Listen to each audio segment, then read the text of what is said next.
कल आपने राजा दशरथ के वंश की कथा को श्रवण किया, रघुवंश की महाकथा को श्रवण किया। थोड़ा समझना,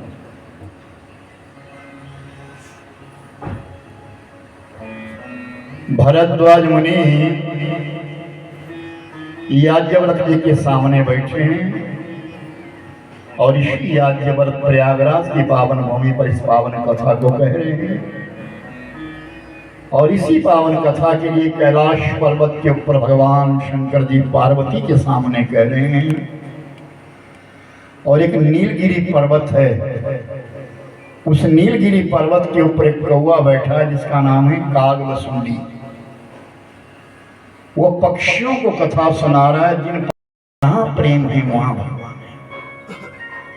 ईश्वर कह रहे हैं कि हरि व्यापक सर्वत्र समाना। भगवान शंकर जी कह रहे हैं व्यापक रूप से सर्वत्र है, लेकिन प्रेम से प्रकटी हुई मैं जाना। मैं इतना जानता हूं कि जहां प्रेम है वहां भगवान। अगर हमारे घर में प्रेम नहीं है तो हम क्यों कमा रहे हैं?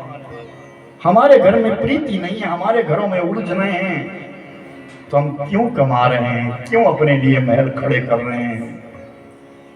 इस कंक्रीट को इकट्ठा करके, ये ईंटें ला ला करके, सीमेंट ला ला करके महल तो खड़े कर दिए, लेकिन अगर अंदर प्रेम नहीं है तो क्या फायदा उस कंक्रीट का बना हुआ? तो बड़े बड़े जंगल बन जाते, बड़े पहाड़ बने हैं, लेकिन वहां भी साधु संत बैठ सकते, प्रीति करते। अगर हमारे हृदय में प्रेम नहीं है तो ये जीवन किस बात का? तो सब ने प्रार्थना करी, जय जय सूर्य नायक जन सुखदायक प्रणत पाल भगवन। जय जय सूर्य नायक जन सुखदायक प्रणत पाल भगवन। सकारी जय अनुरारी सिंधु सुतापिया श्री राम राम राम राजा राम राम राम राजा राम राम राम राजा राम ओ राजा राम राम राम राजा राम राम राम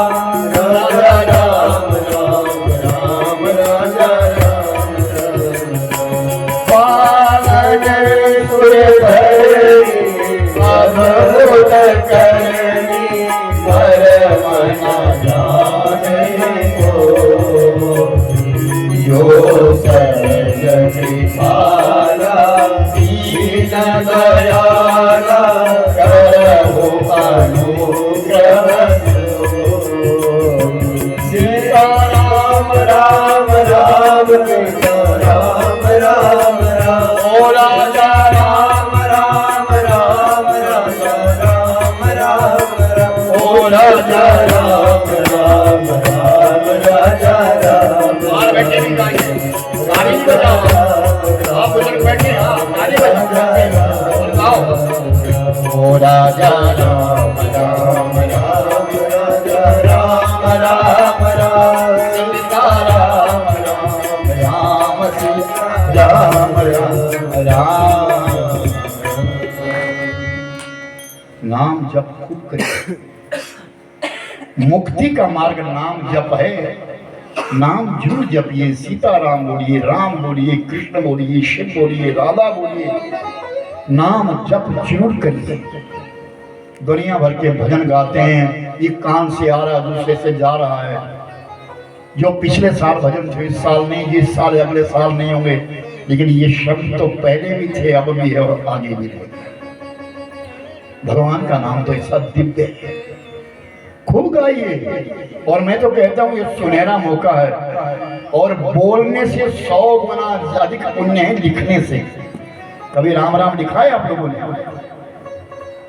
आप लाए थे राम राम लिखने के लिए कागज लिखे कुछ जो नहीं लिखे हो तो सबको बांटना सब राम राम लिखो और लिख करके मुझे दो मेरे राम नाम का बैंक है हनुमान जी की मूर्ति उसके पीछे करोड़ों की संख्या में राम राम लिखा हुआ है अंदर डाला हुआ है करोड़ों की संख्या कार्तिक पूर्णिमा में खुलता है वो हजारों लोग आते हैं और फिर जाकर के उसमें राम राम लिखा हुआ अपने हाथों से डालते हैं करोड़ों की संख्या में राम राम याद रखना अपने हृदय में अगर राम नहीं बसे तो जीवन किस काम का है हम दूसरों को उपदेश दे सकते हैं तो स्वयं अपना आचरण कैसा है हम जा कहां रहे हैं ये अहोभाग्य है मैं तो कहता हूं आपका कोई सौभाग्य है राम कथा सुनने को मिली आपको राम राम लिखिए अपने जीवन में कभी थोड़ा समय मिलता है जितना देर रात भर मोबाइल खेलते हो अगर कागज निकाल करके राम राम लिख लो जहां देखो वहीं फिल्म बनाना शुरू कर देते बस क्या मिलेगा तुम्हें उससे अब ये YouTube पे जा रहा है यहाँ कथा हो रही है YouTube पे इसको आप कभी भी खोल सकते हैं हमारा चैनल खोल लिया YouTube पे आपको कथा मिल जाएगी जो यहाँ तुम तो एक बार फिल्म बनाओगे 10 मिनट बाद उसको डिलीट कर दोगे खत्म हो गया ये दिव्य कथाएं प्रभु की कथा है उस मालिक की कथा है जिस मालिक ने हमको जन्म दिया है इसको हृदय में उतारिए कथा श्रवण करने के पश्चात अगर ज्ञान नहीं हुआ तो कथा क्यों श्रवण करी हमने मूल अर्थ है अपने घर में प्रीति हो प्रेम हो बड़ों का आदर हो सम्मान हो बुजुर्ग आदरणीय हैं मैंने कल भी कथा में कहा था सिर के बाल सफेद ऐसे नहीं होते अनुभव से होते हैं अपने बुजुर्गों की वंदना का आश्रय लो थोड़ी देर ही सही अपने बड़े बड़े बुजुर्गों के पास बैठ लिया करो तुमको चाहे भले कोई काम ना हो उनसे फिर भी बैठ लिया भगवान शंकर जी ने और ब्रह्मा ने सब देवताओं ने और गौ माता ने प्रार्थना करी कि जय जय सूर नायक जन सुखदायक प्रणत पाल भगवंता आप प्रभु है परमात्मा हैं दर्शन कीजिए और रावण ने हमको दुखी कर दिया है धरती के ऊपर बड़ा भार पड़ गया है देवताओं के आसन बिछुड़ गए हैं आपसे प्रार्थना है आप प्रकट हो जाए तो उस समय आकाशवाणी क्या अरे कश्यप दीदी महातप की कश्यप दीदी महातप की इनका मैं पूरब इनका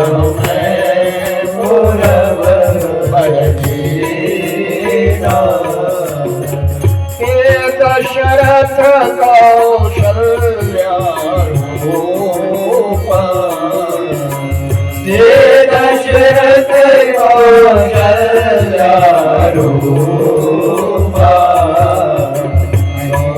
कौशलपुरी प्रगटे नररूपा,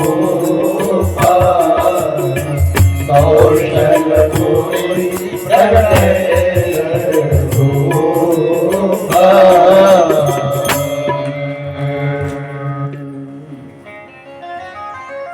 आकाशवाणी हुई कि कश्यप अदिति महातपतिन्ना,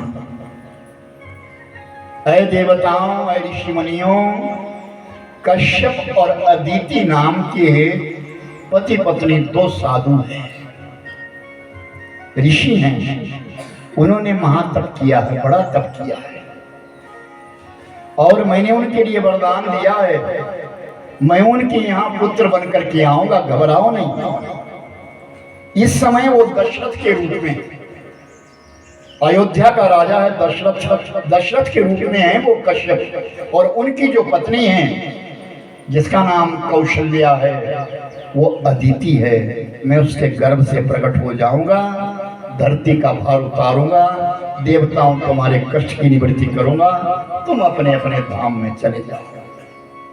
जब इतनी आकाशवाणी हुई तो सब देवताओं को तसल्ली हो गई, गौ माता को तसल्ली हो गई। ब्रह्मा और शिव भी अपने अपने धाम में चले गए, प्रतीक्षा करने लगे कौन समय आएगा, कब समय आएगा जब भगवान प्रकट होंगे परमात्मा।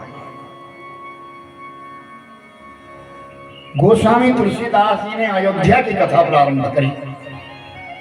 सरयू मैया के किनारे एक पावन नगरी, कैसी नगरी? अरे अवधपुरी रघुकुल मणिरा, अवधपुरी रघुकुल मणिरा, वेद विदित दशरथ नाऊ, वेद विदित दशरथ नाऊ, धर्म धुरंधर गुण निधि ज्ञानी, धर्म धुरंधर गुण निधि ज्ञानी, भगति मति सारन पारी, हृदय भगति मति सारन पारी। श्री राम जय राम जय जय राम, श्री राम जय राम जय जय राम, ओ श्री राम जय राम जय जय राम, श्री राम जय राम जय जय राम, ओ श्री राम जय राम जय जय राम, श्री राम जय राम जय जय राम, ओ श्री राम जय राम जय जय राम, श्री राम जय राम जय जय राम। अवधपुरी रघुकुल मणिरा, अवधपुरी रघुकुल मणिरा।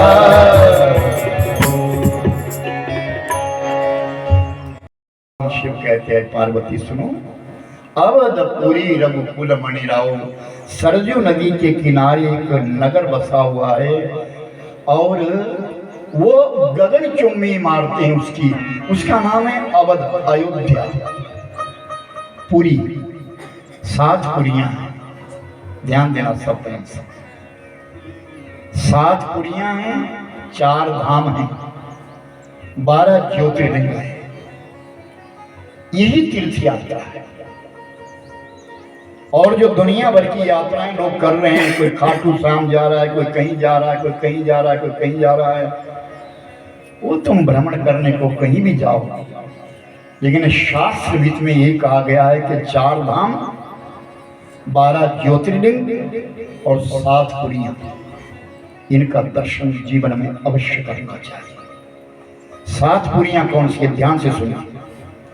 अयोध्या, मथुरा, माया, काशी, कांची, अवंतिका, पुरी, द्वारावती, गया, सप्तैते मोक्षदायका। नाम लेने मात्र से भी मोक्ष है गति। क्या?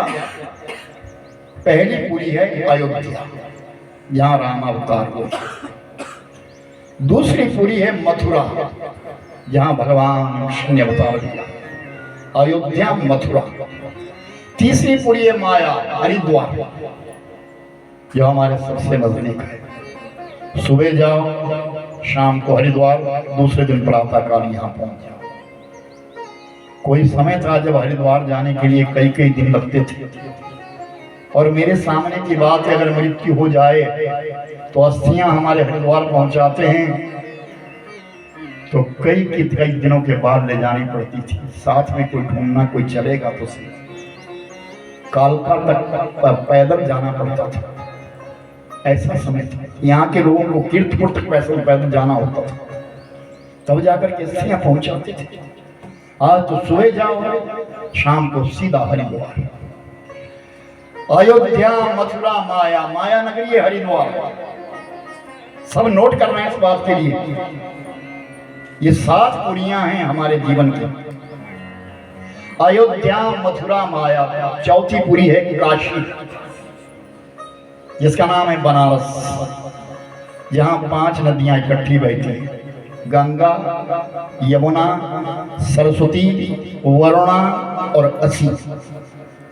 उसका नाम है वाराणसी, काशी, जहाँ बड़े बड़े विद्वान, हमारे भारतवर्ष के सर्वश्रेष्ठ विद्वान काशी में ही तो लग रही है। बच्चे वहां पढ़ते हैं, ये वहां पढ़ते हैं। मैं वहीं से इनको लाया हूँ, साथ लाया था।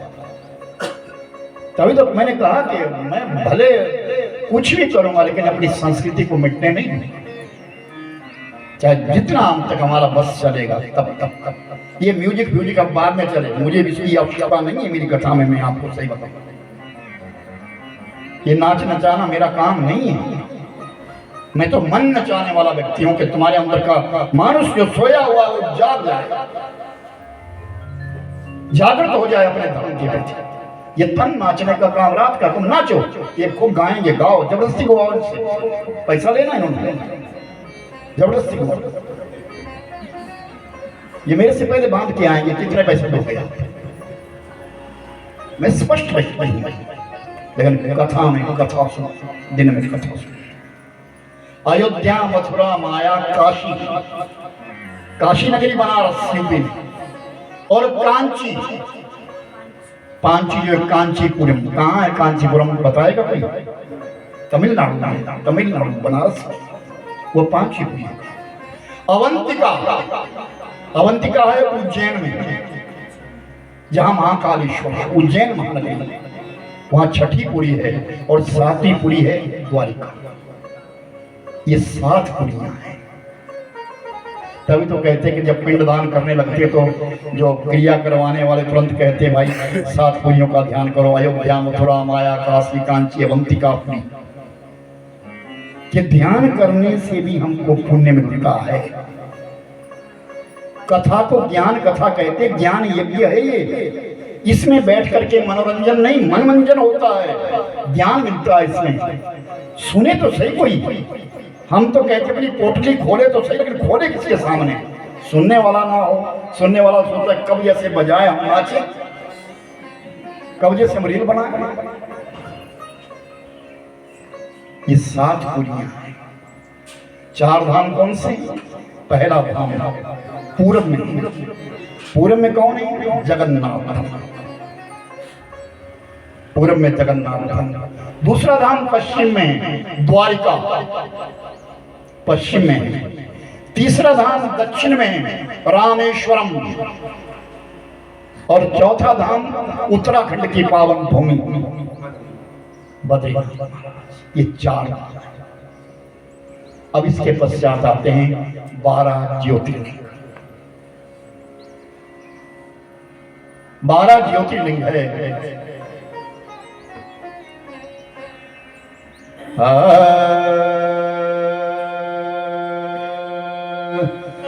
सौराष्ट्रे सोमनाथं च श्रीशैले मल्लिकार्जुनम् उज्जैन्यां महाकालम् ओंकारं ममलेश्वरम् परल्यां वैद्यनाथं च दाकिन्यां भीमशंकरम् सेतुबन्धे तु रामेशं नागेशं गावले वाराणस्यां तु विश्वेशं त्र्यंबकं गौतमी तटे विहारे तु केदारं भूषमेशां शिवालया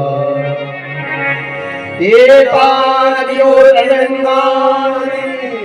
साय प्रातः पठेरा सप्तजन्मामृतं पापं स्मरणे विनश्यति।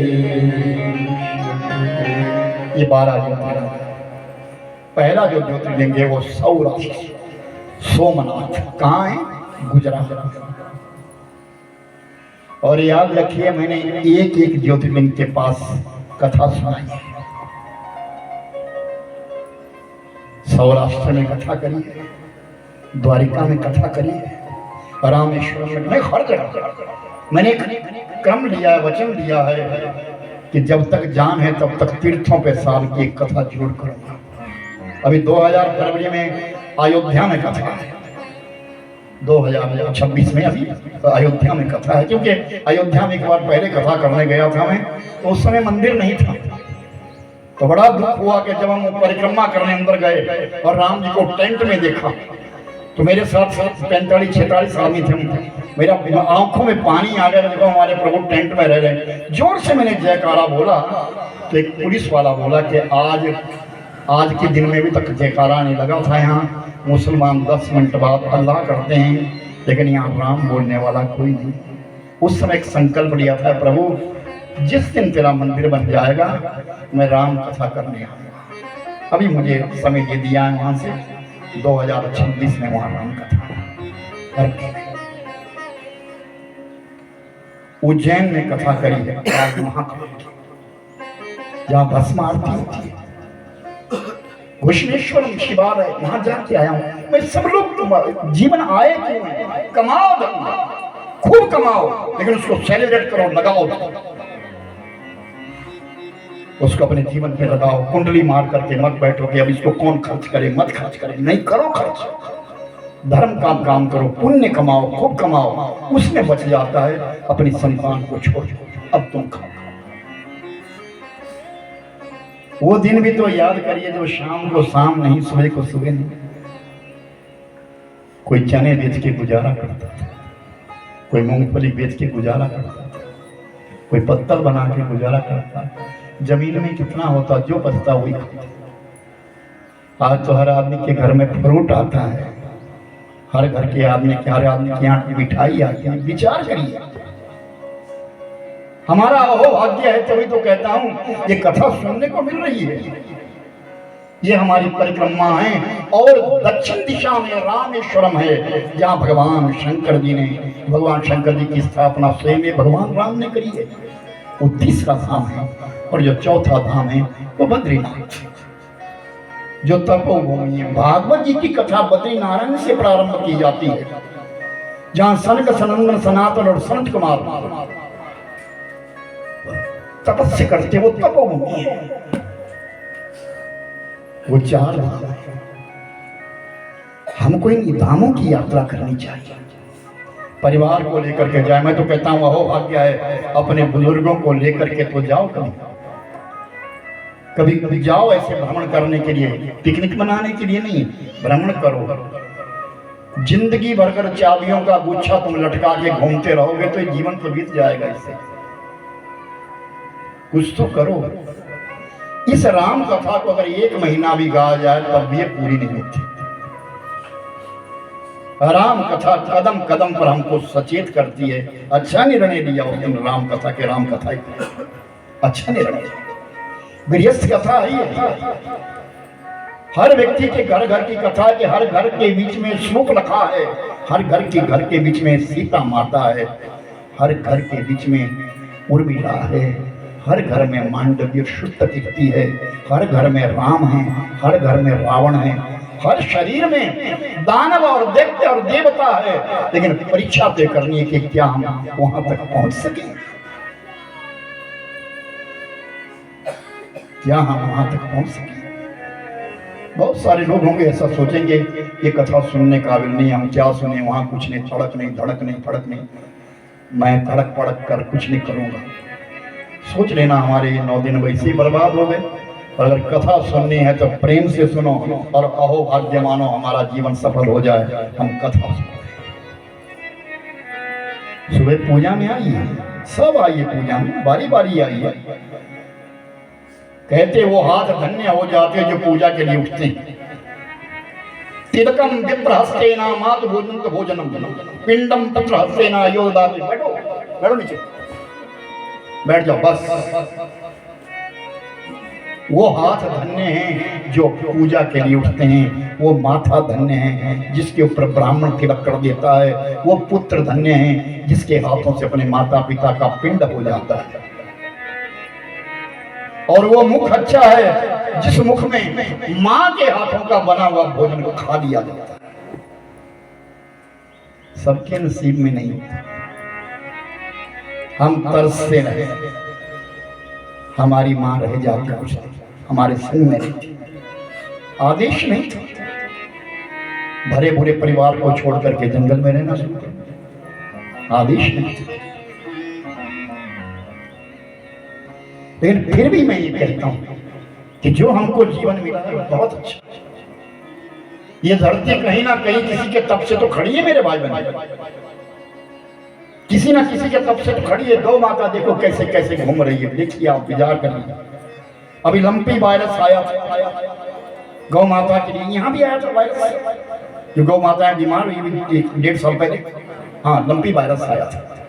पहले कोरोना आया, कोरोना में कितनी दुनिया दुखी हुई, लेकिन हमारे हिमाचल वासी तो सुखी थे। कहीं कहीं कोरोना ने व्यक्त किया अपना कार्य। उस समय मैं जगन्नाथपुरी में था, कथा कर रहा था, तो अंदर जाने से मना कर दिया, आप तीसरी वैक्सीन लगवाइए। तो मेरे साथ 105 आदमी थे, तो कुछ की लगी थी कुछ की नहीं, तो एंट्री नहीं होगी। तो फिर वैक्सीन लगवाई, फिर जाकर सब अंदर। और अगर उस प्रकार का बंद रहता तो क्या करते हैं। दुनिया खड़ी हो गई थी। भगवान का चमत्कार देखिए, ईश्वर का कृत्य देखिए। मेरे भाई बहन, और राजा दशरथ के यहाँ, राजा दशरथ कहते अवधपुरी रघुकुल मन राई, उस अयोध्या नगरी में एक मणि,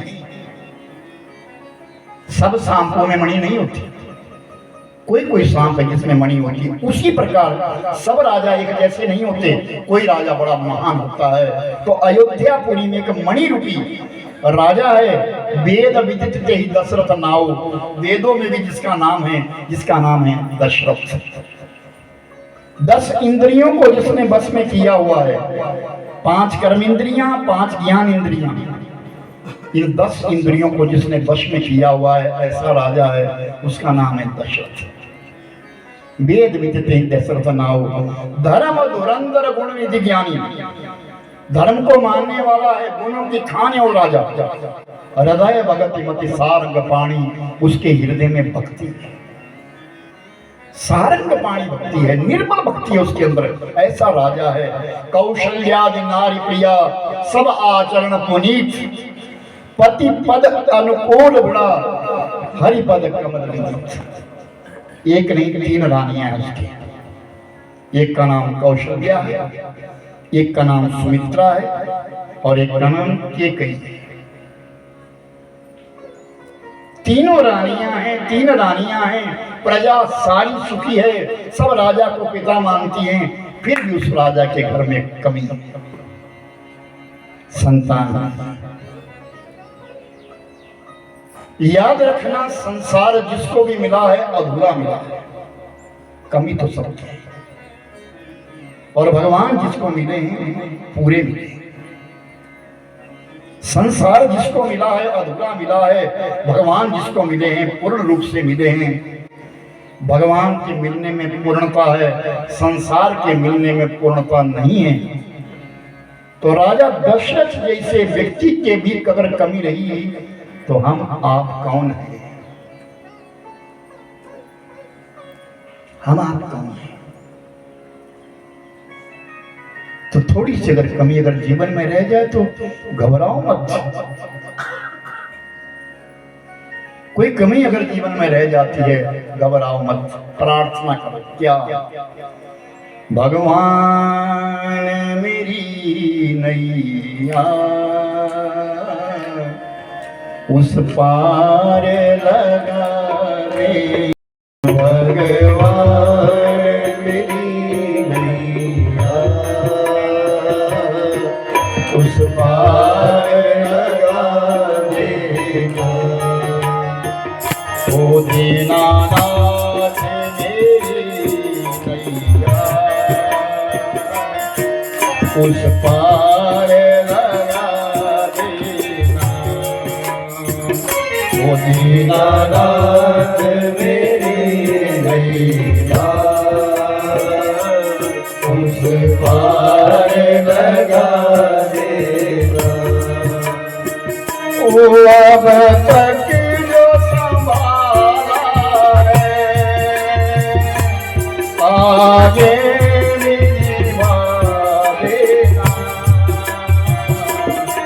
भगवान मेरी नैया उसे पार लगा देना।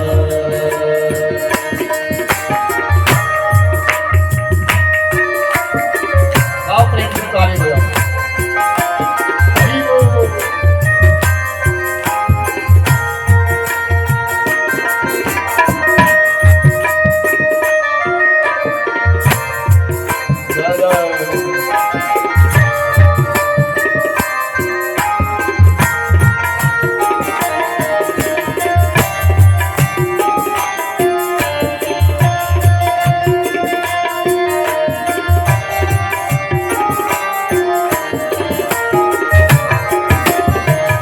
संभव झंझटों में मैं तुम्हें कहीं भूल जाऊं। संभव झंझटों में मैं तुम्हें कहीं भूल जाऊं। वो परनाथ दया करते वो मुझको ना भुला देना। भगवान मेरी नैया उस पार लगा देना।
पास पूर्णता है, कोई ना कोई कमी सबकी। चाहे 1000 वाला है वो भी कमी में है, लाख वाला है कमी में है, करोड़ों वाला है कमी में, अरबों खरबों का माली होकर के भी कमी है। पूर्ण तो केवल भगवान है, परमात्मा का नाम पूर्ण है। यहाँ कोई समझने में बड़ा विद्वान हो गया, ऐसा कुछ नहीं है, यहाँ कमी है, हर जगह कमी है, कहीं ना कहीं व्यक्ति खाली है। तो राजा दशरथ के संतान नहीं है और बारंबार कहते कौशल्यादि नारी प्रिय, बहुत प्रिय स्त्रियां हैं माता कौशल्या, बहुत वैभवशालिनी है। और सुमित्रा का तो कहना ही क्या, बहुत कम बोलती है, जो बोलती है सटीक बोलती है। और केकई जो सबसे प्रिय है, राजा को सुंदर भी बहुत है, छोटी भी है, और उसके पिता को एक वचन दे के आए हैं क्या कि जो संतान इसकी केकई की होगी वो राजा बनेगा। केकई नरेश को वचन दिया था, तब जाके विवाह हुआ। कौशल्या के संग में विवाह हुआ तो कौशल देश के राजा थे, उनके संतान नहीं थे, खाली कौशल्या थी। अपना पूरा राज्य ही कौशल्या के दहेज में दे दिया राजा दशरथ के लिए, और राजा दशरथ का नाम कौशलेश हुआ। ऐसे राजा दशरथ जी मन कर्म और वचन से पवित्र है, मन से, वाणी से और कर्म से पवित्र है राजा दशरथ। राजा दशरथ जैसा पवित्र कोई दुनिया में नहीं था, इसीलिए तो भगवान के पिता बने। कौशल्या कोई साधारण स्त्री नहीं है, 64,000 साल प्रतीक्षा करी, 36,000 साल तप किया, तब अपने गर्भ में राम को पाया। भगवान तो आज भी आने को तैयार है। कौशल्या कौन बनेगी, दशरथ कौन बनेगा, राग और द्वेष से परे कौन होगा। भगवान ऐसे नहीं आ जाते, परमात्मा ऐसे नहीं आ जाएंगे, ईश्वर ऐसे ही नहीं चले आएंगे। भगवान को आने के लिए मेरे भाई बहन बड़ा नियम पाना पड़ता है। व्रत साधारण नहीं होता। व्रत कर लिया, सारा दिन कुछ ना कुछ खाते रहे, मन में दुनिया भर की इच्छाएं प्रकट हुई है, तो व्रत पूर्ण कैसे? व्रत पूर्ण नहीं होगा। अपने आप को नियम में बंधना पड़ता है। तुम्हारे यहाँ कथा हो रही है, आज घर घर में नियम होना चाहिए। प्रातःकाल जल्दी उठो, 6 बजे पाठ शुरू हो जाएगा। पाठ शुरू होने से पहले हम स्नान कर लें, ताकि जब हमारे कानों में वेद ध्वनि आए, वेद मंत्रों का जाप आए, तो हम पवित्र हो। उस समय हम बोल तो नहीं सकते, लेकिन सुन तो सकते हैं। कथा में तुम बड़े योगदान नहीं दे सकते, लेकिन कथा सुनने तो बैठ सकते। अपने बच्चों को साथ में बिठाओ, ताकि वो बच्चे भी कुछ समझ लें। मैंने कल एक बात कही थी ना कि प्रातः काल उठ के रघुनाथा, मातु पितु गुरु ना वही माथा। भगवान राम की दिनचर्या प्रारंभ कहाँ से होती थी? माता पिता और गुरुदेव के चरणों में प्रणाम करने के पश्चात। तो हमने कितनी कमियां हैं कि हमारी संतान हमारे पास प्रणाम नहीं करती। और अहो भाग्य है वो जिनके चरणों में प्रणाम होता है, वो संतान भी अहो भाग्य है, और वो माता पिता भी अहो भाग्य, क्योंकि उसमें मर्यादा है। झुकना सीखो तो सही। माता पिता का जो आशीर्वाद है सर्वोपरि है। तुम्हारा बालक तुम्हारे पास प्रणाम नहीं कर रहा, तुम खुद करवाओ उससे। मेरे आश्रम में कई लोग आते हैं तो बच्चों से जबरदस्ती मुंडी नीचे करवाएंगे, जबरदस्ती मत्था टेको। तुम जबरदस्ती मत करो, तुम मत्था टेको, फिर बोलो जैसे मैं कर रहा हूं वैसे तुम करो। अपनी पूजा में कभी अपने बच्चों को साथ बिठाओ, उनको तो पता चले, उन्हें भी तो पता चले कि पूजा कोई चीज। बचपन में अम्मा बड़ी प्यारी होती है, सुनिए ध्यान से। बचपन में माँ बहुत प्रिय है। बालक अपनी जीवा से सबसे पहले शब्द बोलता है तो माँ ही बोलता है। जवानी में पत्नी बड़ी प्रिय होती है, प्यारी हो जाती है, दुनिया छूट जाती है, पत्नी बड़ी प्यारी लग जाती है। और बुढ़ापे में पोता बड़ा प्यारा होता है,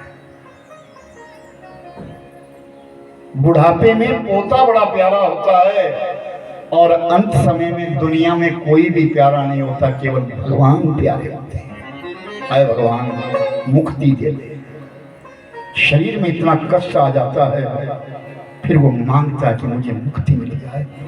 मेरे आश्रम के साथ एक व्यक्ति कैंसर से पीड़ित था, मैंने पूरी रात सुना है उसको राड़ियां देते हुए रोते, भगवान मेरे को मुक्ति दे दे, मेरे को इस झंझट से। कितनी शरीर में कितनी वेदना, कितनी पीड़ा होती है जब कोई रोग लग जाता है, ये वही व्यक्ति जानता है। इसलिए भगवान से यही प्रार्थना करो, ईश्वर हमें दे दो तो निरोगी काया दे दो। सबसे बड़ा सुख है निरोगी काया, हमारा शरीर स्वस्थ है। और राजा दशरथ कहते हैं मेरे सब कुछ है, लेकिन ये कमी है, मेरे संतान नहीं है। बारंबार अपने मन को कुरेदते रहते। एक दिन अकेले बैठे थे, एक बार भूपति मन माई, एक बार भूपति मन माई, मैं गलानी मोर सुतनानी, मैं गलानी मोर सुतनानी। राम जय जय राम, श्री राम जय जय राम, ओ श्री राम जय जय राम, श्री राम जय राम जय जय राम, श्री राम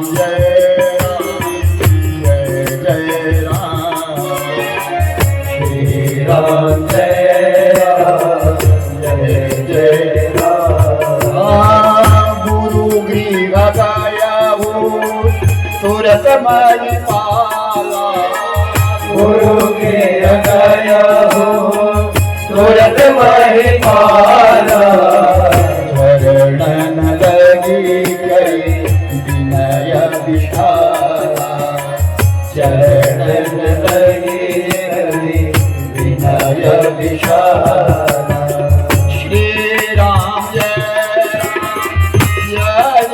राम, श्री राम जय राम, मेरे राम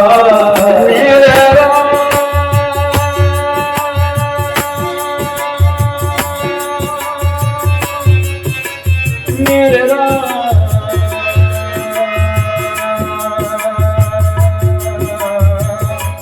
चरण लगी कर विनय विशाला, चरण लगी कर विनय विशाला, श्री राम जय जय राम, श्री राम जय जय राम।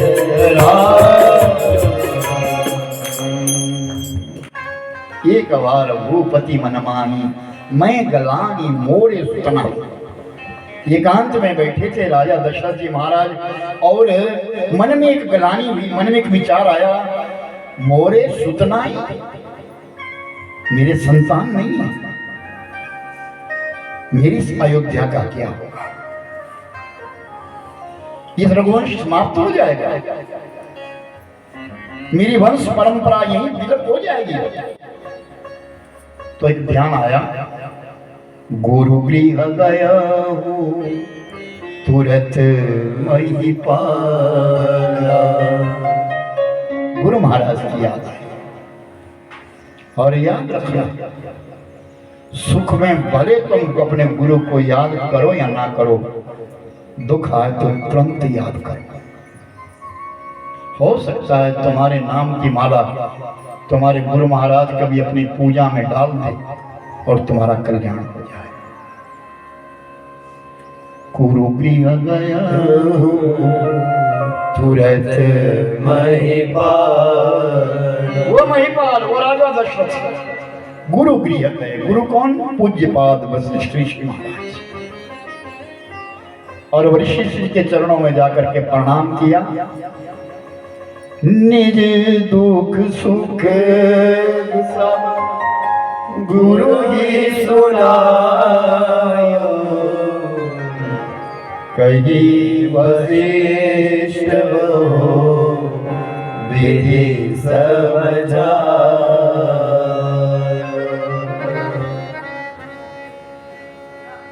ये नहीं कि गुरु के पास जाकर के सीधा कहा मेरे संतान नहीं, कुछ उपाय बताइए, नहीं, पहले अपना सुख तो बताओ।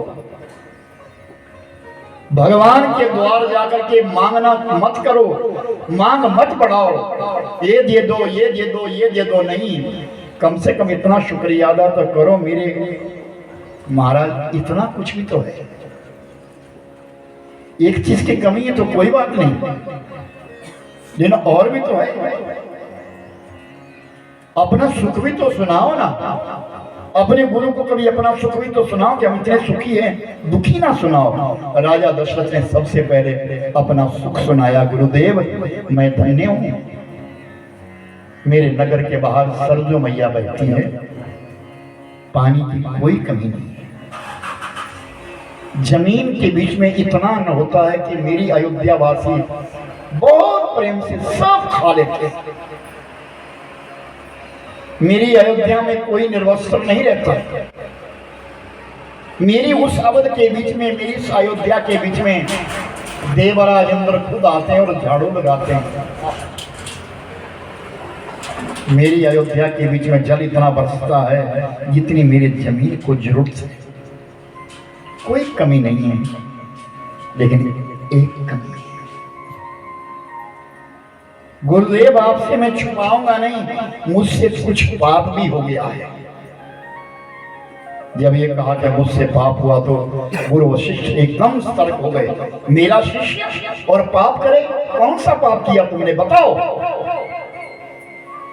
गुरु को शिष्य को डांटने का अधिकार है, वो पिता के ऊपर से दर्जा है। तुम मेरे शिष्य हो, बताओ तुमने कौन सा अपराध किया। तो राजा दशरथ कहते हैं लोगों के कहने पे मैंने एक नहीं 3 विवाह किए, ये मेरा अपराध है। शास्त्र कहता है कि जैसे स्त्री का एक पति होता है उसी प्रकार पति की भी एक ही पत्नी होनी चाहिए, लेकिन मैंने लोगों के कहने के ऊपर 3 विवाह कर लिए, ये मेरा अपराध है। गुरुदेव फिर भी आप ये बताइए क्या मेरे जाने के पश्चात, अम्मा घर की बातें छोड़ो ना, उलझन की मत करो, अपने कथा सुनो बस, घर की बात घर में, इधर उधर की बात मत करो, केवल कथा।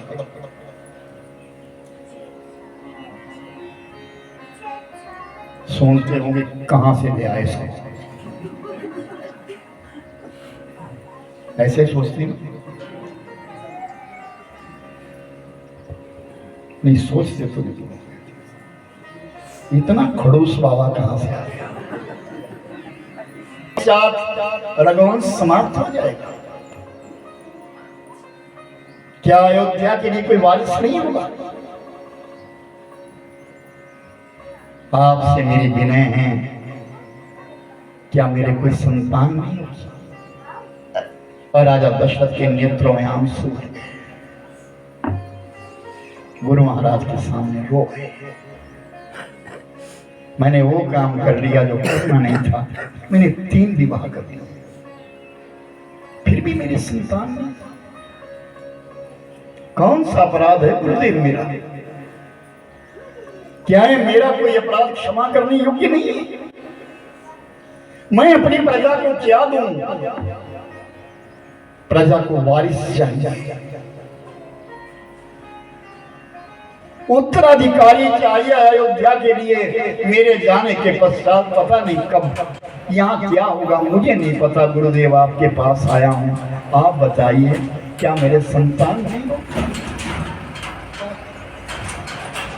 और राजा दशरथ जी ने अपने नेत्रों से आंसू बहा करके गुरुदेव के चरणों को सींच दिया। कहते हैं जितना प्रेम शिष्य अपने गुरु से करता है उससे 10 गुना प्रेम गुरु अपने शिष्य से करता है। पुत्र को भले प्रेम हो अपने पिता से ना हो, लेकिन पिता को हमेशा अपने पुत्र से प्रेम होता है। मां 9 महीने पालती अपनी संतान के लिए, अपने आप गीले में रहती है, बालक को सूखे में रखती है। और जब वो बालक बड़ा हो जाता है, बेटा या बेटी जब बड़े हो जाते हैं तब कहते हैं मर्जी का विवाह करेंगे, तो ठेस लगती है माता पिता को। गुरु बहुत प्रेम करते अपने शिष्य से। मेरा चित्त मेरे शिष्य का चित्त है। मेरे शिष्य के घर में कमी हो, मेरे घर में। राजा दशरथ ने अपना मस्तक जब गुरु चरणों में रखा, नेत्रों से आंसू की धार बह गई। गुरु वशिष्ठ ने कहा राजन उठो, एक नहीं तुम 4 पुत्रों के पिता बनोगे। मेरा आशीर्वाद है तुम्हारे लिए, तुम 4 पुत्रों के पिता बनोगे। यज्ञ करवाओ जिसका नाम पुत्र कामेष्ठी है। राजा दशरथ ने कहा महाराज तो करो ना, मैं नहीं कर सकता, मैं कर्मकांड नहीं करवाता, मैं करूंगा नहीं यज्ञ। एक ऋषि है जिनका नाम है श्रृंग ऋषि, उनको बुलाओ।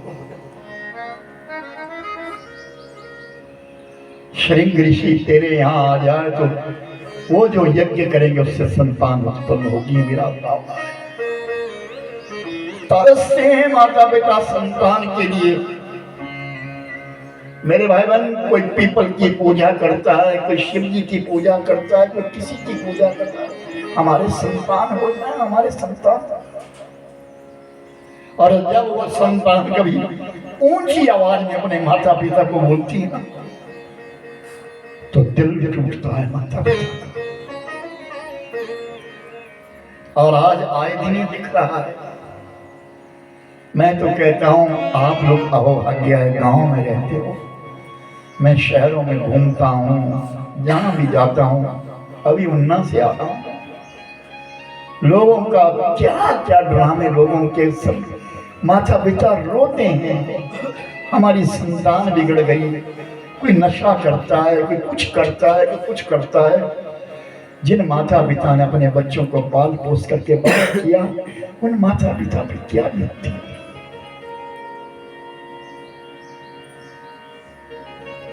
राजा दशरथ ने गुरुदेव से कहा गुरुदेव करवाओ ना यज्ञ, श्रृंग ऋषि करेंगे। श्रृंग ऋषि गृहस्थी हो गए हैं। तुम्हारी जो कन्या राजा दशरथ की एक बेटी थी शांता, उसका विवाह श्रृंग ऋषि से हो गया था। तो श्रृंग ऋषि तुम्हारे यहाँ आएंगे। गुरु वशिष्ठ ने कहा मैं बुलाऊंगा उनके लिए, तुम जाओ यज्ञ की तैयारी करवाओ। भरोसा कर अपने गुरु पर। विश्वासे सुफलदायकम, श्रुति भगवती कहती है विश्वासे सुफलदायकम, विश्वास से फल मिलता है। विश्वास करने से फल मिलता है। अगर हमको विश्वास नहीं है तो फल कैसे मिलेगा?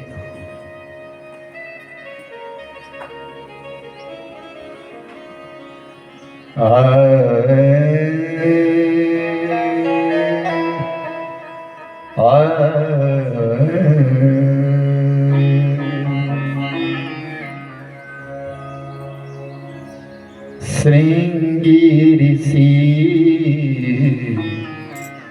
वशिष्ठ बुला, श्रृंगी ऋषि वशिष्ठ बुला। पुत्र काम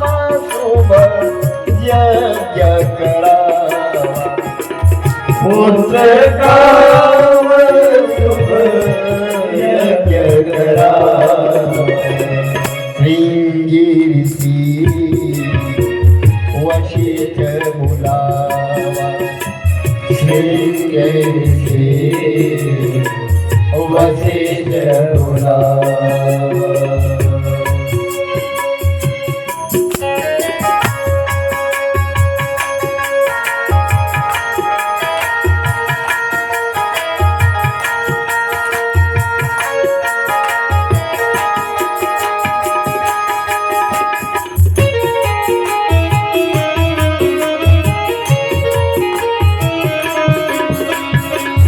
भगत सहित मुनि आहुति देवी, भगत सहित मुनि आहुति देवी।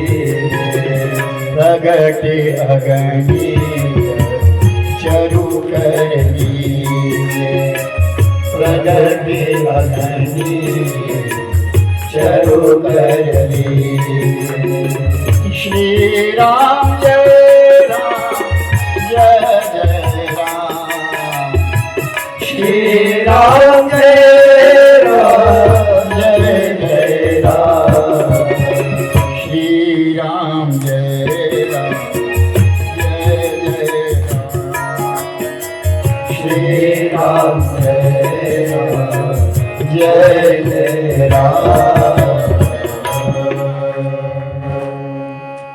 श्रृंगी ऋषि वशिष्ठ। ऋषि श्रृंग ने वशिष्ठ को बुलाया और अयोध्या नगरी में 16 वेदिकाएं स्तंभ बना दिए गए। बहुत सारे ऋषि मुनि चले आए, ब्राह्मण चले आए, स्वाहा स्वाहा शब्द से अयोध्या गूंज गई। भगति सहित मुनि आहुति दे। बड़े भक्ति के साथ जब आहुतियां डाली गई और जब पूर्णाहुति का समय आया ना, प्रगटे अग्नि चरु कर लीजे। उसी समय अग्नि कुंड से जब पूर्णाहुति दी ना, तो अग्नि नारायण प्रकट हुए। बोलिए अग्नि नारायण भगवान की जय। अग्नि नारायण प्रकट हुए और अग्नि देव ने उस समय चरु प्रसाद है और वो प्रसाद दिया, लो राजन इसे अपनी पत्नियों में खिला दे, इसे अपनी पत्नियों में खिला दे। और सबको विदाई दी गई, सब अपने अपने आश्रमों के लिए चले गए। साधु संत सब निकल गए। राजा दशरथ के सामने तीनों रानियां खड़ी है। राजा दशरथ के हाथ में चरु है, प्रसाद है, जिससे गर्व रहना है। और राजा दशरथ जी विचार करते हैं, 3 रानियां हैं, किसको पहले दूं, किसको बाद दूं। कौशल्या को पहले दूं वो तो ठीक बात है, वो पटरानी है, उसको पहले दे दिया जाए, उसका हक बनता है। लेकिन सुमित्रा को दूंगा तो एक केकई उठ जाएगी, क्योंकि केकई को ज्यादा प्रिय है। और अगर केकई को पहले दूंगा तो मर्यादा खत्म हो जाएगी, सुमित्रा बड़ी है। हाथ तो मेरे 2 ही है, कैसे दूं? तो राजा दशरथ जी बुद्धिमान है, गुण निधि है, गुण की खान है। ऐसे राजा दशरथ ने विचार किया, चरु के 3 भाग किए, 1 भाग उठाया और कौशल्या के हाथ में रखा, और फिर दोनों हाथों में चरु उठाया, फिर एक कौशल्या को दोबारा और केकई को दे दिया, सुमित्रा को नहीं दिया। फिर कहा अब तुम दोनों मिलकर के सुमित्रा को। जितने में सुमित्रा के हाथ में चरु आने लगा, नीचे गिर गया। एक पंछी आया, वो उस चरु को उठा करके ले गया, जहां अंजनी मैया तप कर रही थी उसके पास डाल दिया। अंजनी ने उस चरु को खा लिया, जिससे हनुमान जी उत्पन्न हुए। बोलिए पवन सुत हनुमान की जय। इसलिए कहते हैं हनुमान जी राम जी के भाई भी लगते हैं। अंजन पर्वत के ऊपर केशरी नंदन है, केशरी नामक बालक बानर है जिसने पालन किया हनुमान जी का। जिस हनुमान जी की कथा सबसे पहले हनुमान चालीसा हम करते हैं और घर घर में होनी चाहिए। इन बच्चों को सबको याद होनी चाहिए। तुमने कथा सुनी है, सुबह उठ करके सबको प्रणाम करना घर में रोज, समझे? पक्का हो गया? डन। ये बात दादा दादी मामा मामी सब जो बड़े लोग हैं प्रणाम करना, इनका आशीर्वाद लेना।